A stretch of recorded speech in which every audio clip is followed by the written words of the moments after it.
My name is Hannah Grant, and I would like to share some information with you about an award-winning author, Carl Hiaasen. Carl Hiaasen was born on March 12, 1953 in Plantation, Florida. He graduated from the University of Florida with a degree in journalism in 1974.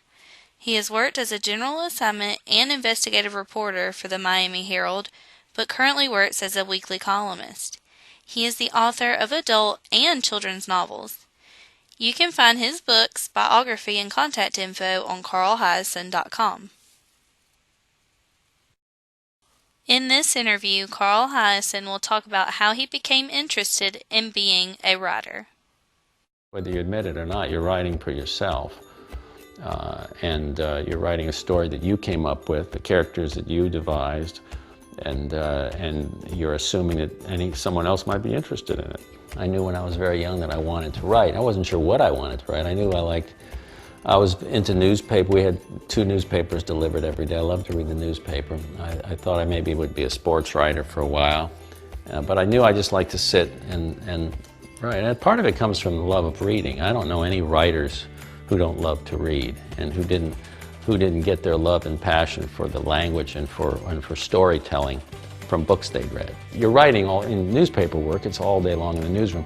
So that my outside writing was at night. I'd go home and work on books, and the first 3 I did that I had my name on, I did with another reporter, a friend of mine. They were sort of straight thrillers, but they all got published, they all did okay. And then I finally, with tourist season in 1986, decided I was going to write my own book, because the stuff I wrote was pretty twisted.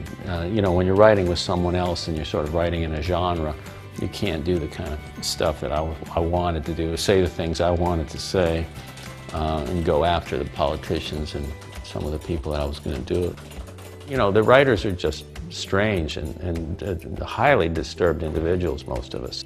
I was at a mystery bookstore somewhere outside of Chicago, or maybe in Wisconsin, and someone was standing in line, and he kept moving to the back of the line, and I could see that he was carrying something. He had something with him, which is never a good sign. He comes up, and he's as nice as he could be, and presents me with an oil painting, an original oil painting of a roadkill that he had done just for me, of a roadkill that he had found had occurred right outside his house, apparently. And he had thought of me because of the skink character, and I guess he had grabbed his easel and his palette and run down to the road. Well, I never figured out what the creature was, whether it was a beaver or a marmot or whatever, because I thought it'd be rude to ask. I figured he thought I should know. But he presented this wonderful oil painting to me, and you know, again, you feel on the one hand flattered, and on the other hand alarmed. And I thanked him, and I signed a book for him, but I've never found quite the right place to hang the painting where it could be explained, you know. But the best thing about working in journalism is not just learning the discipline of writing under any conditions, wherever you happen to be, regardless of how noisy it is, regardless of whether you've got a headache or you're sick, none of that matters. You got a deadline, you're going to write or you're going to be unemployed. That's that simple.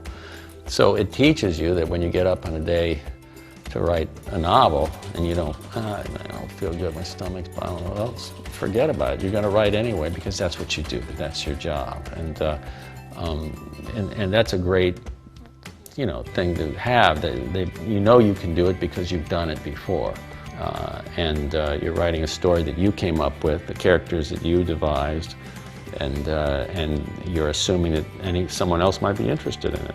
But when it works, and all of a sudden people like your books, it's also becomes the coolest job in the world.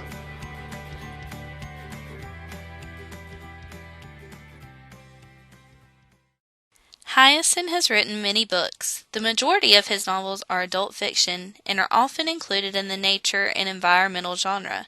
His books are also set in his home state of Florida. Some of his adult fiction novels include Tourist Season, Skinny Dip, and Nature Girl. Hiaasen is also the author of children's fiction novels including Hoot, Scat, Chomp, and Flush. These novels also include elements of nature and are based in his home state of Florida.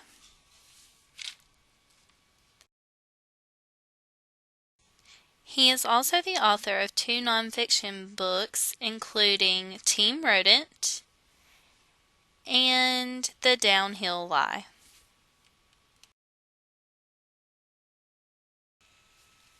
Carl Hiaasen has received numerous awards for his works. He received a Newbery Honor in 2003 for his novel Hoot. Hoot was also created into a movie in 2006. He has written many national bestsellers in his adult and children's novels. He has received several journalism and commentary awards as well. 2 of those that are included are the Damon Runyon Award from Denver Press Club in 2003 and 2004, and the Lifetime Achievement Award from the National Society of Newspaper Columnists. He also received the Florida Lifetime Achievement Award from the Florida Communities Council. Hoot is one of the several young audience books that Carl Hiaasen has written and also received a Newbery Honor.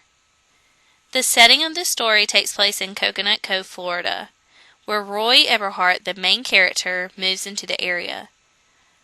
He discovers that Mother Paula's All-American Pancake House Corporation is planning to build a pancake house on a vacant lot that is inhabited by endangered burrowing owls. He partners up with a girl named Beatrice and her brother, Mullet Fingers, to find a way to stop the corporation from hurting the owls and destroying their home.